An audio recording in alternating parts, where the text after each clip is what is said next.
Hey everyone, Adam and Andrew with It Takes Two Takes, here to talk about episode 5 for season 2 of The Boys, brought to you by The Collective. Like, what? There really wasn't any Yeah, there sponsor wasn't. in this one. It's not like the Yeah, previous ones where it's like, it's Fresco, it's Almond Joy. There really yeah, was no, there wasn't anything this time around. there really wasn't. But I did enjoy the commercial with the Deep. Speaking of the Church of the Collective, which was very, very well done. One thing that The Boys does so well is the kind of the way that they do these sort of faux commercials and like trailers for their own films, and we had a lot of that for this particular episode. I really enjoyed it. I don't know if you caught all those sorts of things that they did with sort of the film that they're working on for the Seven, Right. along with again the Deep commercial, which was so fantastic. Yeah, and even with that film, we got a little bit kind of getting into the storyline of the episode. We got a little bit with A-Train still resisting his retirement from the Seven. Yeah. And them still being like, no, you're still retiring, so you're going to read the lines. Yeah, and they kind of had sort of a double playing Homelander in that scene, which was just so brilliant to me. Like it was just extra, like, F you, man. You know what I mean? The way that they did that whole scene was so great. I'm starting to wonder now, like, is A-Train truly going to be I'm not feeling it, but is A-Train going to end up being the Rogue One? Because we thought, as you recall, Adam, we talked last time, is Black Noir potentially maybe looking for a way to work outside of sort of Vought and the Seven? And I don't think so. I think in this one we got a sense. I think in this one we got a sense that Black Noir is more deeply connected to the management of Vought than probably anyone else. To the point he's almost like a shadow agent for the management.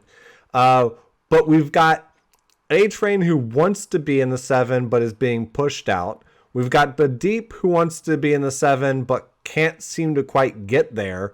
And then we got Queen Mav who just wants to get rid of Homelander, right? So, and I think to a certain extent you're going to get a lot of animosity with A-Train and Homelander unless A-Train tries to finds out about other people manipulating the background and gets in on Homelander's good side. I wonder if he's not just going to be another one that's like, fuck Homelander. Let's get him out. Maybe I'll be back in again. It's really interesting. Just the dynamic. I think we saw a lot of that, what the current dynamic is inside of the Seven and how it's kind of falling apart. Yeah, it was more of that. And I don't say that in a negative way, but I think we had talked about it with episode 4. It felt very, character driven and there was a lot of development. There was kind of more of this in this episode, and honestly I don't know that it was as strong from a character development standpoint in this episode as it was in the last one. Still good. I am a little concerned, and I mildly concerned. We have 3 episodes left. I feel like this is going somewhere, and I think by the next episode it pretty much needs to start moving faster.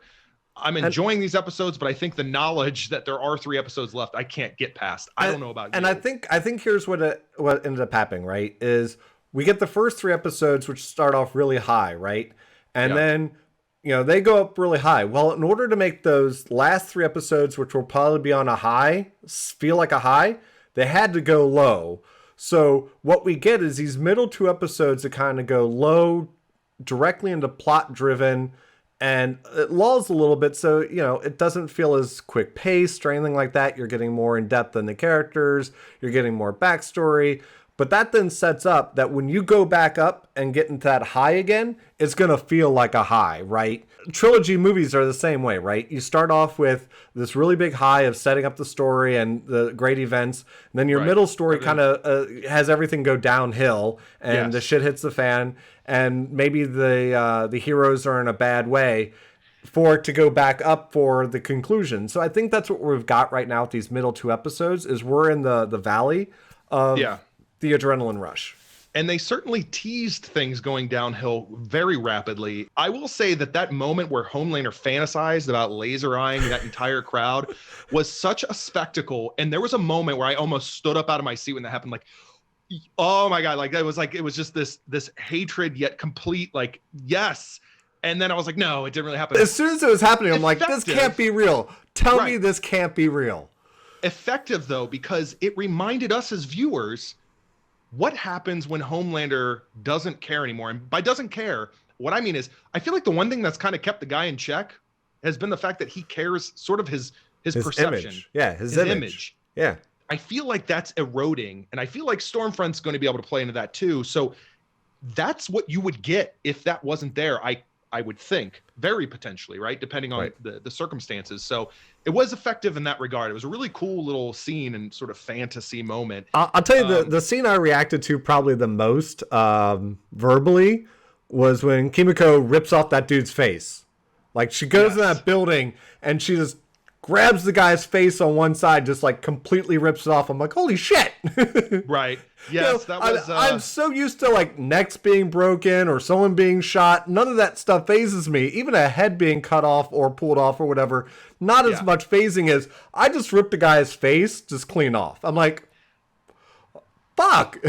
Yep. I would hope that is a moment of reminding everyone what the boys have in terms of, the actual like arsenal of power they have at their disposal if they need it.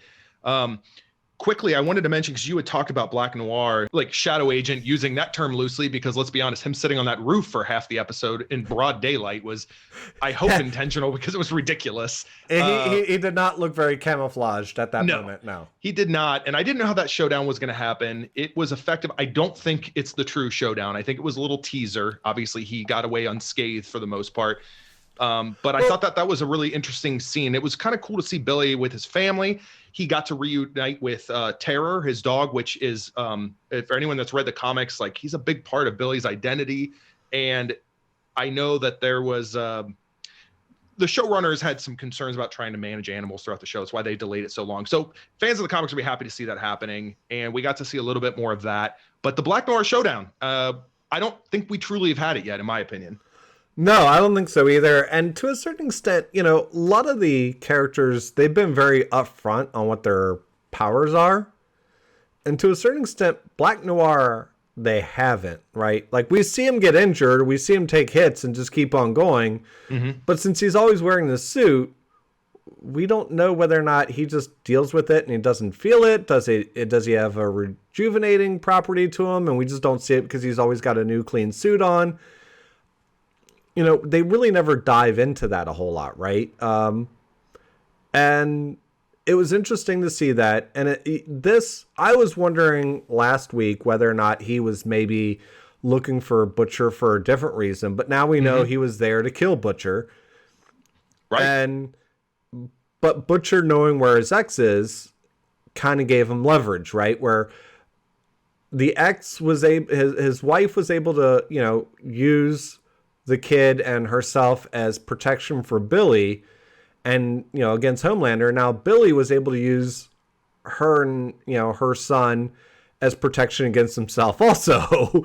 So it makes me also wonder then, will Vought move them because, their location's no longer secret, right? We also saw Billy losing the cause a little bit, right? And we saw Huey being that kind of spark to kind of get him back into it. And we started to get a little bit more of Billy's background with having a brother who apparently was a lot like Huey.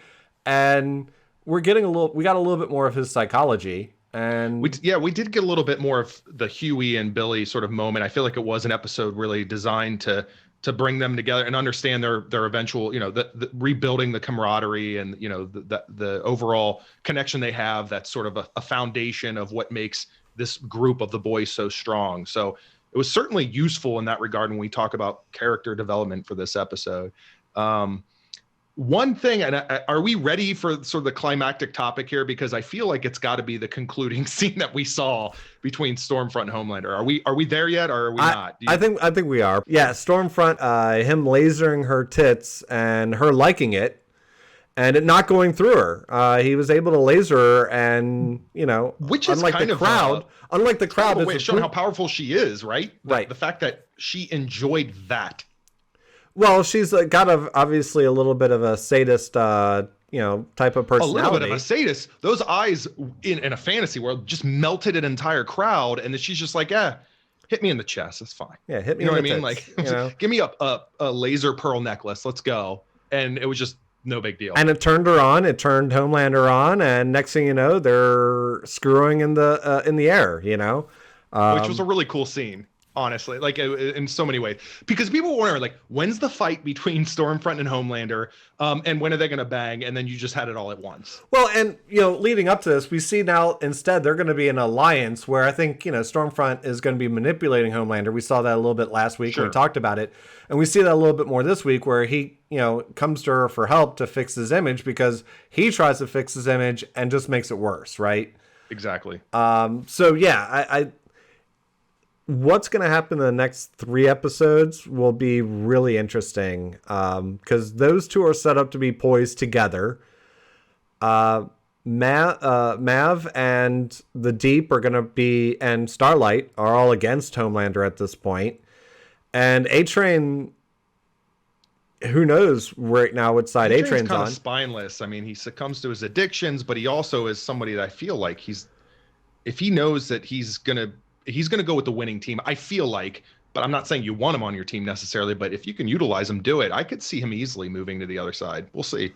Yeah, and then, Black Noir is going to be on whatever side the management wants him to be on, it seems like, right? Sounds like, yeah. Because he's working in the shadows doing whatever he's being told by the management. I will say that if I were to sum it up with this episode, and I hate to keep comparing it to episode 4, but it was a solid episode. My thought is, and I don't see why it wouldn't be, the fact that it's going to be kind of a connecting sort of transitional episode.